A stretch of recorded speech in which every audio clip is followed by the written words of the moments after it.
Have you ever wondered why your depth unsettles people? Why the more you think, the less you belong? Why your silence, your questions, your refusal to play along with shallow expectations makes others, especially women, withdraw, criticize, or misread you? Soren Kierkegaard once wrote, "People demand freedom of speech as a compensation for the freedom of thought which they seldom use, but you think." And that is precisely the problem. You are not dangerous because you are aggressive. You are dangerous because you refuse to be predictable. And in a world where predictability is confused with safety, the intelligent man becomes a threat simply by existing. Modern relationships are built on comfort, not truth. But the intelligent man, he is allergic to illusions. He peels back masks.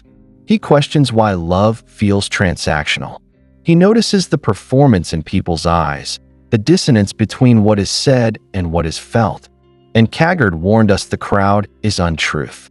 When a man refuses to be swallowed by the crowd, when he chooses his own path of meaning, solitude, and reflection, he breaks the entire framework that society depends on to keep people passive and emotionally compliant. Women don't fear intelligent men because they're smart. They fear intelligent men because they cannot contain them. Because the intelligent man doesn't rely on flattery to be desired. He doesn't need validation to feel masculine. He doesn't play the puppet just to be chosen. He doesn't chase because he sees that most chases are rooted in illusion, not love. And when he does love, he loves with terrifying clarity, not for comfort, but for revelation.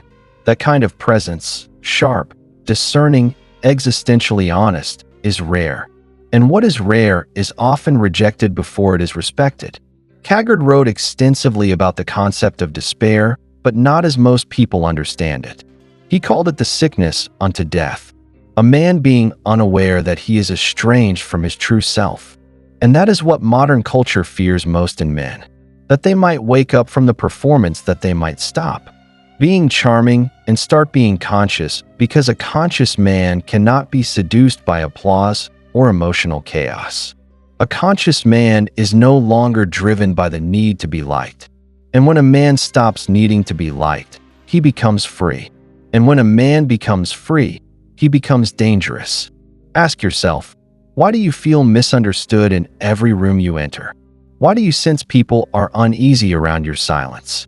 It's because most people, especially in this attention-driven world, derive their identity from being seen. But the intelligent man, he derives his identity from seeing. And seeing deeply makes others uncomfortable, especially when they are trying to hide.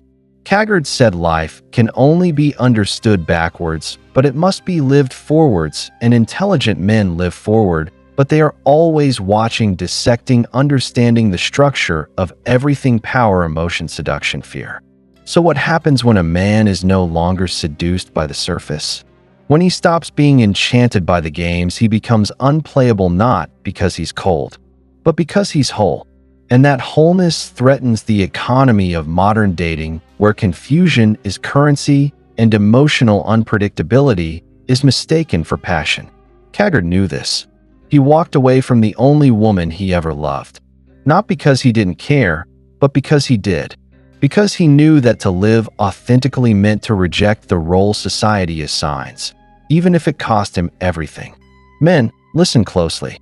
The more intelligent you become, the more isolated you may feel. That is not failure. It is the price of awakening. You scare people not because you are unkind, but because you are unconditioned. And a man who cannot be conditioned cannot be controlled. And that is the greatest threat to any system built on manipulation, including romantic ones. Most people are not looking for love. They are looking for usefulness. They want you to serve a role: provider, performer, protector, puppet. But the intelligent man steps outside of those frames. And when he does, he becomes invisible to the one still inside them. Kierkegaard called this the leap of faith. To leave the security of roles, systems, and superficial expectations and walk alone. To love truth more than comfort. To choose despair if despair is honest over bliss that is fake. And that leap will cost you. It will strip you. but it will also awaken you. Because once you truly see, you can never unsee. And your intelligence, if rooted in self-awareness and not just information, will turn you from a man who seeks validation into a man who seeks God, or meaning, or peace. And that is terrifying to others, and sometimes even to yourself, because what comes next is not for the faint-hearted. Kaga once said, "To dare is to lose one's footing momentarily. Not to dare is to lose oneself." And most men have already lost themselves, not because they lack intelligence, but because they've been trained to apologize for it. You were told to soften your words, to dim your insights, to pretend you don't see what's missing, smile when something's fake, laugh when something's shallow, stay silent when something's wrong. You were taught to be agreeable in order to be accepted, but acceptance that demands the death of your essence is not acceptance. It's assimilation. And the intelligent man who refuses to assimilate becomes a threat, not just to women, but to everyone who profits from his silence. You scare them not because you are aggressive, but because you are precise. Because when you speak, your words carry weight. Because when you look at someone, they feel seen, not flattered, seen. And being seen is unbearable for those still wearing masks. Most people don't want connection. They want comfort. They want reinforcement of their illusions. But the intelligent man dismantles illusion wherever he goes, even in love. Especially in love. Because love for him is not a game. It's not a power play. It's not a role play of unmet childhood wounds. For the intelligent man, love is truth. And truth doesn't always feel good. It feels real. That's why you feel resistance. That's why you're met with confusion, even hostility, because your presence threatens the system that rewards performance. You don't beg. You don't chase. You don't explain yourself 10 times just to be understood. You walk away not because you're angry, but because your soul refuses to be auctioned off to the highest bidder of convenience. And that kind of man, calm, grounded, inwardly sovereign, is more terrifying than any tyrant because he is not reacting. He is choosing, and choosing authentically, consciously is the greatest rebellion left in this world. You want to know why intelligent men scare modern women? It's not because women are shallow. It's not because they're malicious. It's because we live in a world where most people have been conditioned to expect performance, not presence. And the intelligent man cannot fake presence. He brings himself fully or not at all. And most are not ready for that kind of fullness. It's too raw, too unfiltered, too demanding of self-awareness. And most people, men and women alike, would rather stay comfortably asleep than wake up to their own contradictions. Kierkegaard's life was a testament to this paradox. He loved Regina Olsen, but he left her not because he didn't feel, but because he felt too much. He knew his path was solitary, that his inner world was too wide, too turbulent to anchor to anyone else. That's the paradox of the intelligent man. He longs for intimacy, but not at the cost of his integrity. He desires connection, but refuses to perform for it. He is willing to walk alone rather than dilute his essence just to be desired. That's not arrogance. That's alignment. And it terrifies people because deep down, everyone wants to be chosen. But the intelligent man, he wants to be met. And being met requires the other to also be whole, to have gone through their own fires, to have unlearned their own lies. And most aren't ready for that. So they call you distant, difficult, cold. But the truth is, you're not cold. You're clear. You don't hate women. You just don't worship illusions. You don't hate love. You just refuse to call dependency love. You've seen too much to play blind. And that's what scares them. You're not manipulable. You're not predictable. You're not waiting to be told who to be. Kierkegaard said, "The most common form of despair is not being who you are." But you, if you're listening this far, you are different. You want to know who you are beyond the noise, beyond the roles, beyond the craving for approval. And that journey will cost you popularity. It will cost you comfort. It may even cost you love. But what you gain in return is far more powerful. Selfhood, sovereignty, sanity. You will stop searching for someone to complete you because you will no longer feel incomplete. And that, brother, is when you become truly dangerous. Not to others, but to the system that thrives on broken men. Because the deeper we go, the more everything starts to unravel.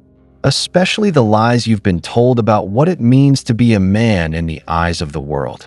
Kierkegaard was not interested in success as society defines it.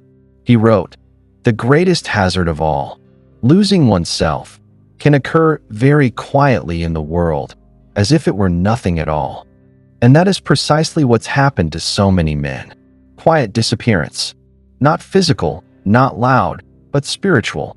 Men have lost themselves trying to be palatable, trying to be charming, trying to be whatever the room wanted until one day they look in the mirror and see a stranger. But the intelligent man, he cannot pretend for long. The tension builds inside him. He starts to notice that what others call confidence is often arrogance. That what they call love is often dependency. That what they call chemistry is often trauma.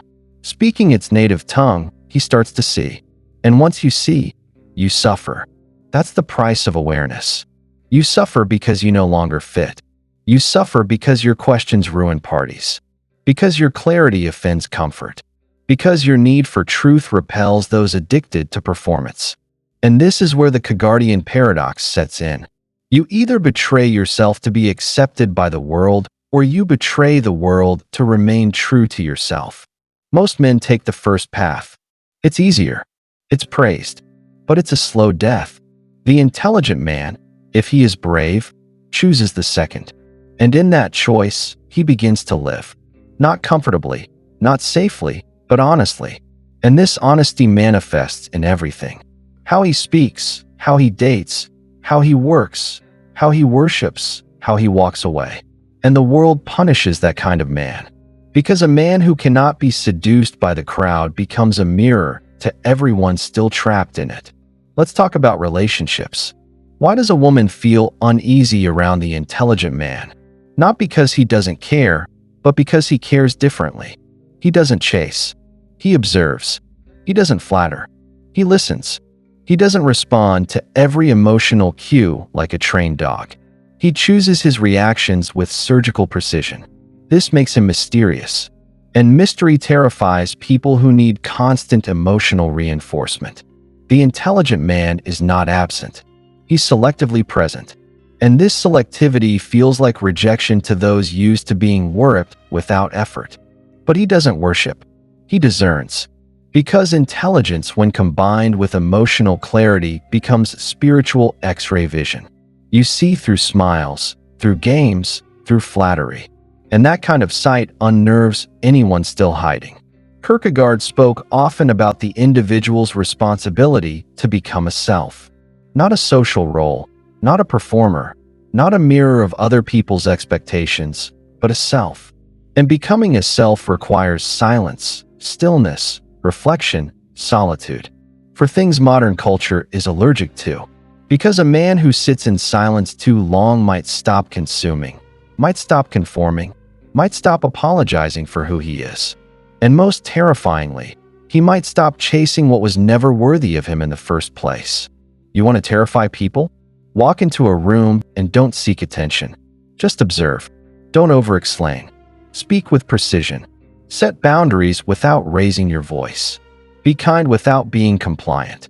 Be romantic without being dependent. Watch what happens. Watch how people begin to adjust themselves in your presence. Because deep down, everyone senses when a man is rooted. And most don't know what to do with him, especially when he's not performing. That's the secret of intelligent men. They don't perform, and that's what makes them dangerous. Kierkegaard wrote, "Once you label me, you negate me." The intelligent man cannot be labeled. Is he cold? No, he's composed. Is he arrogant? No, he's self-respecting. Is he aloof? No, he's discerning. But labels are easier than reflection. So the world will reduce him to anything that makes his clarity feel less threatening. But don't let that shake you. Let it sharpen you. Let it deepen your solitude. Let it fortify your path. You were not built to be palatable. You were not made to beg. You were not designed to be everyone's comfort zone. You were made to become a man in the Kagardian sense, aware, faithful to truth, willing to walk alone into the storm. If that's what it takes to keep your soul intact, then let's walk further into the storm. Kierkegaard warned us, the crowd is untruth. And yet, most men still look to the crowd for validation. They measure their worth by how many hearts they can win, how many smiles they can spark, how many people clap when they speak. But that applause is a trap because it teaches you to shape yourself according to what pleases others, not according to what is real within you. And here's the truth you weren't told. The more intelligent you become, the less applause you will receive. Because you are no longer playing for the crowd. You are playing for your soul. And most people don't clap for that. They stare, they question, they shrink. You scare people not because you are cruel, but because you are clear. In a culture built on noise, your silence is disturbing. In a world built on stimulation, your stillness is unsettling. In an age of constant availability, your refusal to be emotionally summoned on command feels like rebellion. And it is. It's the rebellion of a man who has reclaimed his mind, his heart, and his attention. You don't owe anyone a reaction. You don't owe anyone your confusion. The intelligent man does not explain himself to those committed to misunderstanding him. Have you noticed how quickly people grow uneasy when you stop oversharing? When you start protecting your thoughts? When your eyes say more than your words? This is the energy of a man who is no longer trying to be understood by everyone. And that kind of man terrifies not just women, but society at large. Because society thrives when men are distracted, when they're addicted, when they're chasing. But the intelligent man doesn't chase, he chooses. And this choosing, the calm deliberation of a man who knows his worth, makes him unreadable, unplayable, untouchable. Kierkegaard called it the single individual, the man who has separated himself from the crowd, not in arrogance, but in authenticity. He walks alone, but not because he's antisocial. He walks alone because most paths lead to noise. And he wants truth. He wants depth. He wants God in whatever form that takes for him. And here's the paradox. The more rooted you become in yourself, the more people will try to shake you. Not because you are wrong, but because you remind them of what they abandoned, their depth, their integrity, their silence. In love, this is even more profound. The intelligent man doesn't romanticize chaos. He doesn't confuse unpredictability with passion. He is drawn to alignment, not excitement. He wants peace, not performance. And when he speaks of love, he speaks of something holy, not hormonal. That kind of desire, that sacred, quiet, unwavering presence can be terrifying to a woman who has only known love as drama. It can feel cold, but it's not. It's steady. And steadiness is unfamiliar to people who are still addicted to the highs and lows of emotional instability. But you must not shrink. You must not soften your clarity to be more acceptable. You must not hide your intelligence to seem less intimidating. Your role is not to fit into the world's confusion, is to remain anchored in truth. And sometimes truth walks alone. Kierkegaard lived in that solitude. He was mocked, ridiculed, misunderstood. He walked away from the love of his life, not because he didn't feel, but because he felt too much. Because he knew that his life's mission, his truth, could not coexist with the roles others wanted him to play. And that's your challenge now. Will you keep playing roles for comfort? Or will you finally become the man you were meant to be? Even if it means being feared, rejected, or alone. The intelligent man doesn't seek to be liked. He seeks to be aligned. And when you become aligned, truly aligned, the right people will recognize you. Not because you impressed them, but because your silence echoed something they forgot they had within themselves. So stop over-explaining. Stop apologizing for your solitude. Stop doubting the strength of your vision. You are not too much. You are too real for a world that rewards imitation. And the more real you become, the lonelier it may feel, but the more powerful you will be. Because that power will not come from charm or wealth or image. It will come from your refusal to abandon yourself. You've come this far. So let's not stop now, because what's on the other side of this path, the one paved with clarity, solitude, and self-mastery, is not just strength. It's freedom. And Kierkegaard understood something few people ever grasp, that the price of true freedom is everything that once made you feel accepted. He wrote, "Anxiety is the dizziness of freedom." Because once a man stops outsourcing his identity, once he no longer seeks permission to be himself, he is hit with the terrifying realization that there is no map, no approval, no one to tell him he's on the right track. There is only him and God and the abyss between them. That's why intelligent men scare the world, because they walk into the abyss with open eyes. They don't hide behind distractions. They don't numb themselves with entertainment. They don't flood their schedule just to avoid silence. They sit in it. They endure the unease. They feel the questions most men never dare to ask. Who am I without my work? Without my validation? Without someone clinging to me for emotional stability? Most men run from those questions. The intelligent man makes a home in them. And when he meets a woman, he doesn't seek to possess her.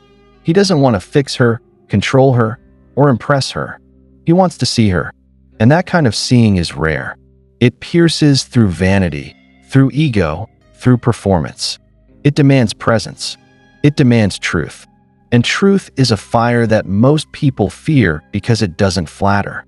It doesn't negotiate. It simply is. And the intelligent man, when grounded in that truth, becomes a force that cannot be swayed by charm, nor broken by rejection. He is not cold. He is not harsh. He is simply whole. You want to understand why you're avoided, misread, even villainized. It's because you stop chasing shadows. And once you stop chasing shadows, those who live in them start to feel exposed. Your presence becomes a judgment. Even when you say nothing, your standards become an offense. Even when you don't impose them, you have become a mirror. And most people hate mirrors that don't flatter. But your job is not to flatter. Your job is to reflect what's real first within yourself, then in the world around you. Kierkegaard spoke of the knight of faith, a man who lives inwardly before he lives outwardly, a man who does not depend on logic alone nor emotion alone, but on a deeper calling that cannot be explained to the masses.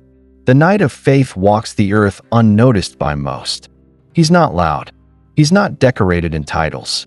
He may not even look successful by the world's standards, but inside him burns a light that cannot be dimmed by trend, by rejection, or by loneliness. And that's the man you're becoming. The one who is no longer seeking an identity, but embodying one. Let's be honest, it's not easy. You'll lose people. You'll question yourself. You'll face long nights where the silence is so loud it feels like a scream. You'll wonder if something's wrong with you because you can no longer enjoy the things that used to thrill you. You'll walk away from relationships that once felt like home, only to realize they were houses built on sand. But you'll also feel something new, a strange, unfamiliar peace, a stillness in your soul that doesn't come from being liked, but from being right with yourself. And that peace, that alignment, that deep resonant integrity, that is worth everything you've lost. So no, you are not too quiet. You are not too deep. You are not too intense. You are not too much. You are becoming whole. And in a fragmented world, wholeness is terrifying because it cannot be manipulated. It cannot be seduced. It cannot be purchased. And above all, it cannot be ignored. You are not broken. You are becoming. And what you are becoming is the very thing the world is desperate for and terrified of at the same time. A man who cannot be moved by lies, not even the ones he used to tell himself. Kierkegaard believed that every man in the depths of his soul is called to become something more than what the world expects. Not more in status, not more in fame, but more in truth.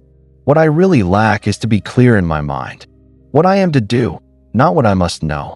That's the essence of your transformation. It's not about knowing more. It's about becoming more. Becoming what? A man who is no longer defined by reactions, expectations, or fleeting desire, but by the eternal commitment to becoming whole, no matter the cost.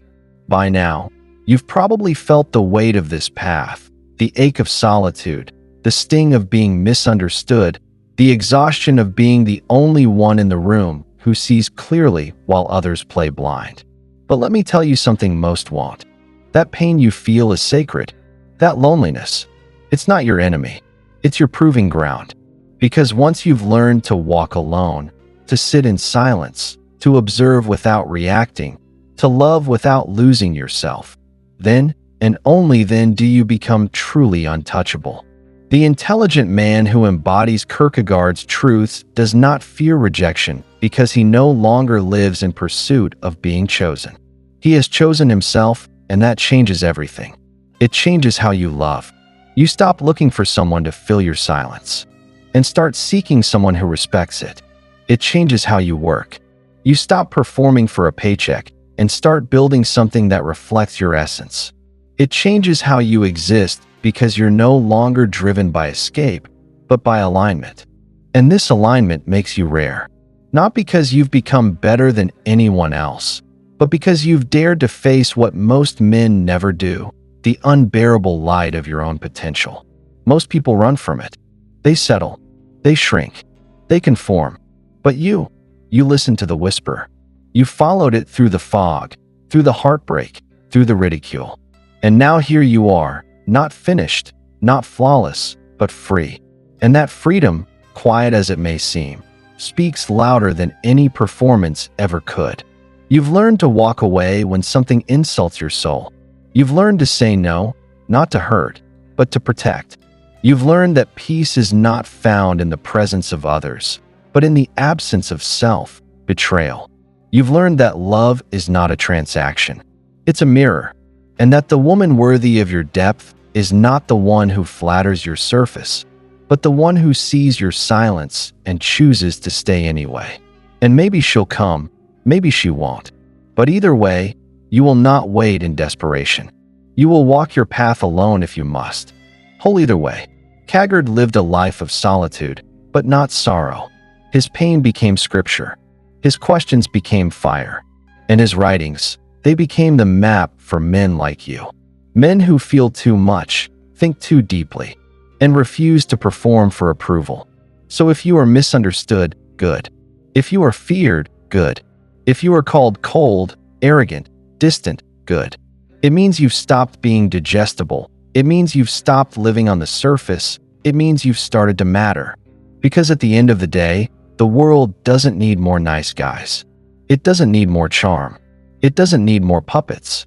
It needs men, real men who know who they are, who walk in silence, who love without losing themselves, who speak when it counts, and disappear when it doesn't. Men who are so rooted in their truth that nothing, not even love, can make them abandon it. And if you are that man or becoming that man, then know this. You will not be for everyone, but you will be unforgettable to the few who see you. You will not be worshipped by the crowd, but you will be respected by the rare.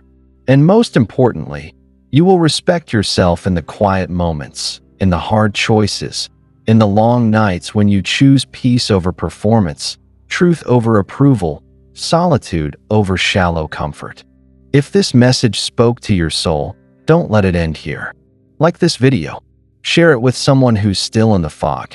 Subscribe for more truths they'll never teach you in school.